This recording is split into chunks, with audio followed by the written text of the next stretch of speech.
கோவையிலிருந்து திருப்பதி சென்ற அந்த இன்டர்சிட்டி ரயிலில் கர்ப்பிணி பெண்ணுக்கு பாலியல் தொல்லை அளித்த இந்த ஹேமராஜ் என்றவர் கைது செய்யப்பட்டார். தற்போது அவருக்கு கழிவறையில் வழுக்கு விழுந்ததன் காரணமாக மாவு கட்டு போடப்பட்டிருப்பதாக அறிய முடிகிறது. விவரங்களுடன் செய்தியாளர் அரவிந்தன் இணைப்பில். அரவிந்தன், இப்போ அந்த குற்றவாளி அவர் இப்போ மருத்துவமனையில் சிகிச்சை பெற்று வருகிறார் என்று அறிய முடியுது. விசாரணை எப்போ தொடங்க போகுது அவர்கிட்ட?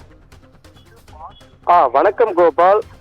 ஆந்திர மாநிலம் சித்தூரை சேர்ந்த 4 மாத கர்ப்பிணியான பெண் ஒருவர் திருப்பூரில் இருந்து தனது சொந்த ஊர் செல்வதற்காக கோயம்புத்தூரில் இருந்து திருப்பதி செல்லும் விரைவு ரயிலில் பயணம் செய்த பொழுது அங்கு 4 மாத கர்ப்பிணி பெண்ணிற்கு பாலியல் தொந்தரவு கொடுத்த ஹேமராஜ் என்பவரை ஜோலார்பேட்டை ரயில்வே காவல்துறையினர் இன்று கைது செய்து விசாரணைக்காக ஜோலார்பேட்டை ரயில் நிலையம் அழைத்து வந்த போது அவர் காவல் நிலைய கழிவறையில் திடீரென வலிக்கு விழுந்ததால் அவருக்கு மாவு கட்டு போடப்பட்டு திருப்பத்தூர் அரசு மருத்துவமனைக்கு காவலர்கள் சிகிச்சைக்காக கொண்டு வந்தனர். அதனைத் தொடர்ந்து மருத்துவர்களின் உரிய சிகிச்சைக்கு பிறகு அவரை திருப்பத்தூர் ஒருங்கிணைந்த நீதிமன்றத்தில் ஆஜர்படுத்த காவல்துறையினர் தற்பொழுது கொண்டு சென்று உள்ளனர்.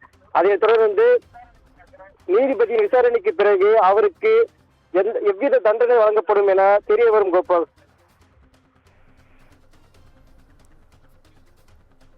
அண்மை விவரங்களுக்கு நன்றி அரவிந்த்.